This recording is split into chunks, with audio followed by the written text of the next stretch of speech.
Hi friends, today I'm going to show you a yummy seafood recipe, bombil fry. It's also called as Bombay duck fry and I have made it in Maharashtrian style. So let's get started. Let's begin.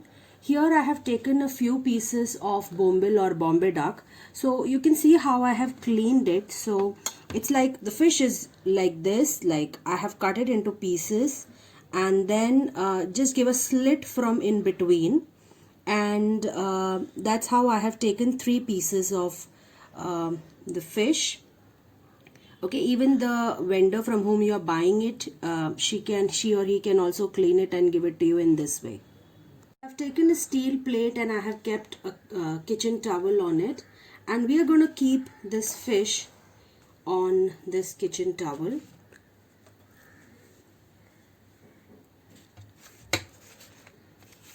The objective of doing this step is that we want all the water from the fish to drain off, because this contains excessive amount of water.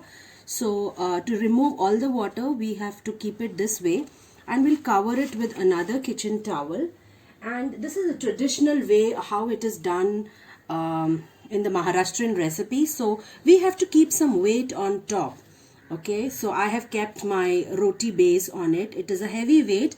If you don't want to keep a heavy weight and you don't have that much of time, you can simply, like, for a few minutes you can just press it hard so that the water drains off, and then you can start with the recipe as well. So keeping the heavy weight has two objectives. One is the water goes out, and second is it flattens a bit. So I'll keep it like this for 15 minutes and then we'll proceed with our recipe. So while our bombil is getting ready, we'll just do some preparations for the marination. So here, as you can see, I have taken a little bit of coriander leaves, one green chili, one piece of ginger about an inch, and 3 to 4 garlic cloves. So we'll grind these and make it into a paste. So it's been about 15 minutes. You can keep it for longer also, it's up to you. So I am just removing the thing, and so the excess water has been drained off. So now we'll just start with the marination process. So let's proceed with the next step of marination. So first and foremost, I'll add some salt.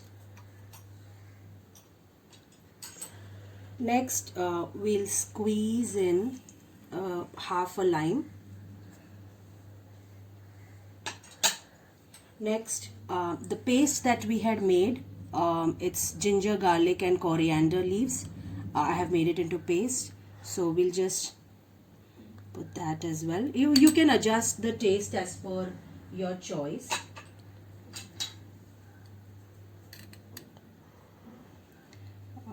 Quarter spoon of chili powder, quarter to half spoon, it's depending on your choice, and some turmeric powder. So we'll just nicely apply it on each of the fish, both sides. So we'll flip it as well.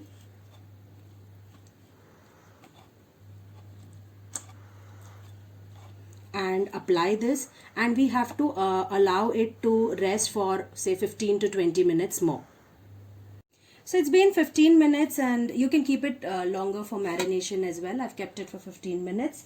So now let's proceed with making the coating for this fried fish.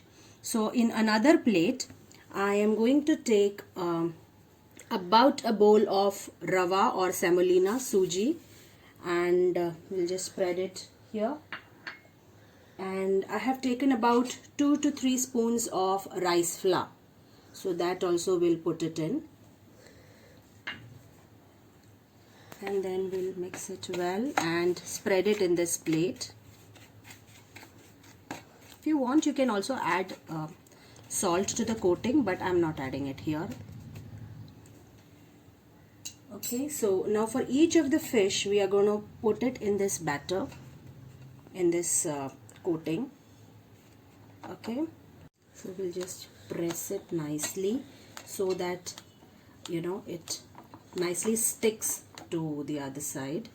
And then just flip it also and then press it. We can do this 2 to 3 times. If you think there is provision for more coating like this. Okay. And after we are done with this, we'll proceed to the next step, which is of frying. So I have taken a pan with oil in it and it's nice and hot now. So I'm just gonna put the pieces of fish in it for frying. So we have to keep the flame low and allow it to cook on one side. So it's been 3 to 4 minutes now and I have kept it on the lowest flame. So now I'll just flip it over. You can see it's nice and golden brown from one side. So keeping it on the low flame allows it to become very nice and crispy. So we'll let it cook on the other side now and I'll show you once it's done. So now it's done from the other side as well. So I would just remove it and we will then proceed with plating it. So our bombil fry is ready now. It is super yummy recipe. And this is one of my favorite seafood recipes in Maharashtrian style. So I thought of sharing it with you. Do give it a try and let me know how you like it. Bye bye.